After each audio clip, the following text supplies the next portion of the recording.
Hey guys, Trail Rider here, and I have got another project today. So I'm in the garage with my 2012 Can-Am Commander 1000 XT, and I got a little bit of a problem.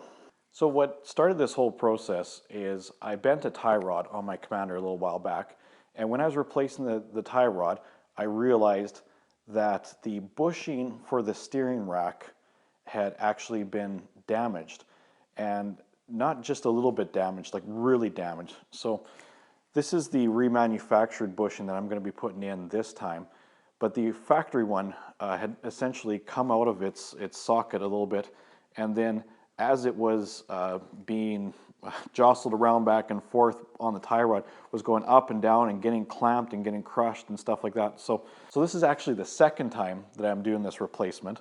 I've got myself another bushing from Super Dave's, and I'll give you guys a link in the description for this part.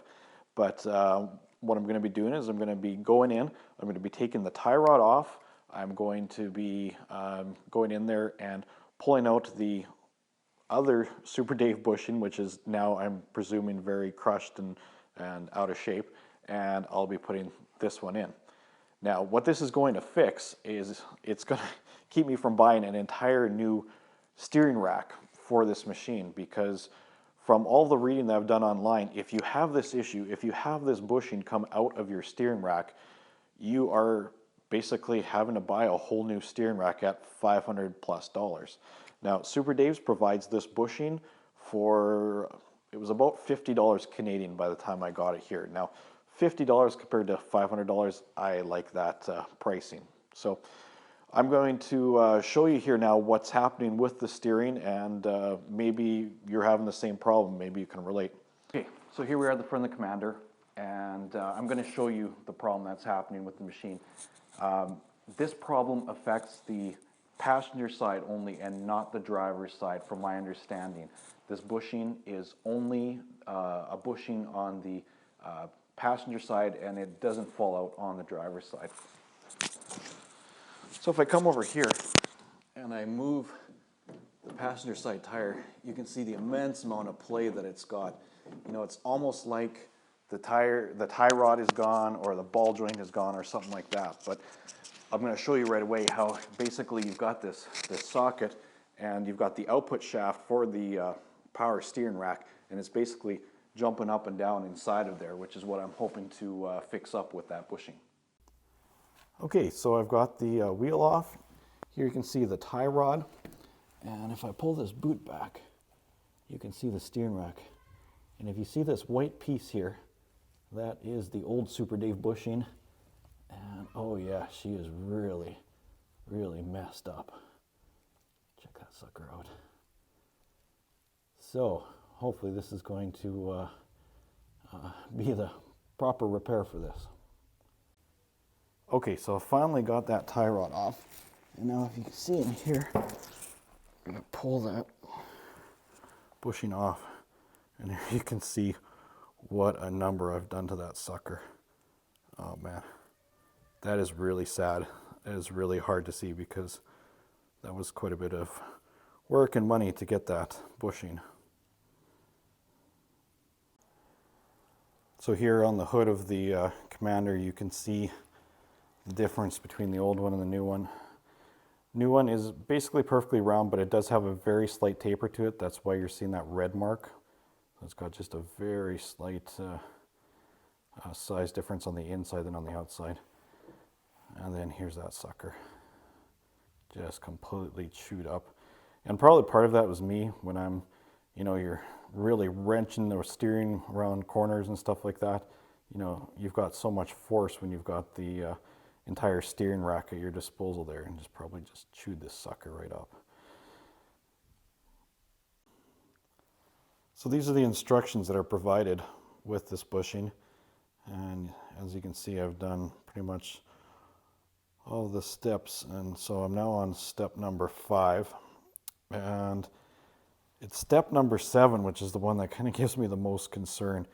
As you can see, it looks like it's a chisel that they've got on the side, and so my understanding of that is that you're just supposed to kind of put a notch into the side of the housing for this bushing, to keep it in. And I just don't have a lot of confidence in that method now, considering what happened to the other one.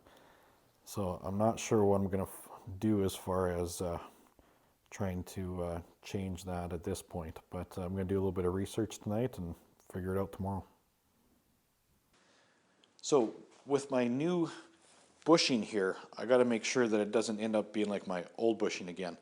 So the reason that this happened is it didn't really get kept in very well, and basically kind of moved its way out, and then once it was out, it kind of moved around and got clamped in to the between the tie rod and the casing of the steering box.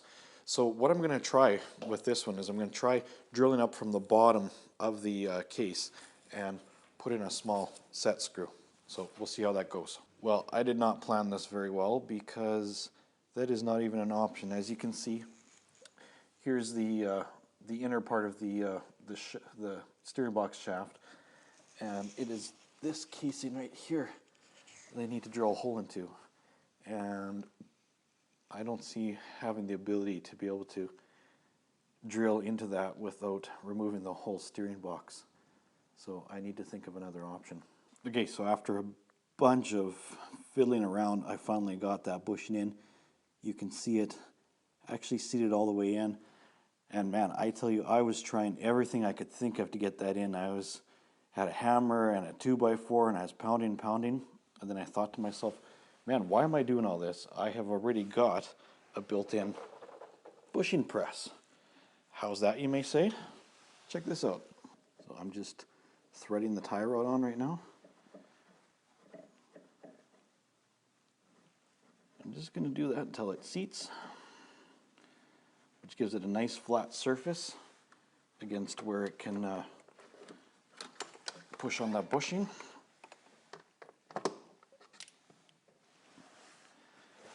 And then all you gotta do is grab the steering wheel, and there you go. Just like that. Pushes it all the way in, seats it nice, good to go. Now, I shouldn't say I'm completely good to go because I still don't have any clue how I'm going to keep it in there. It is in there like really nicely, but the last one proved that, it won't stay in there for good. So hopefully we'll figure that out. So this is the part where you say, okay, so what did you do to keep the bushing in? And nothing. So last time I went riding, I had probably about 3 or 4 rides that I got in before that bushing came out. So I guess I'm hoping that I'm going to be able to get 3 or 4 rides in again before I have to deal with it. And maybe then again I'm going to have to spend another $50. I hope not. Hopefully I'll have time to come back to it and to fix it up. But I have a ride coming up this weekend. I've got limited time. So guy's got to do what he's got to do. So maybe you've got some suggestions. Maybe in the comments you can tell me what you did to hold it in.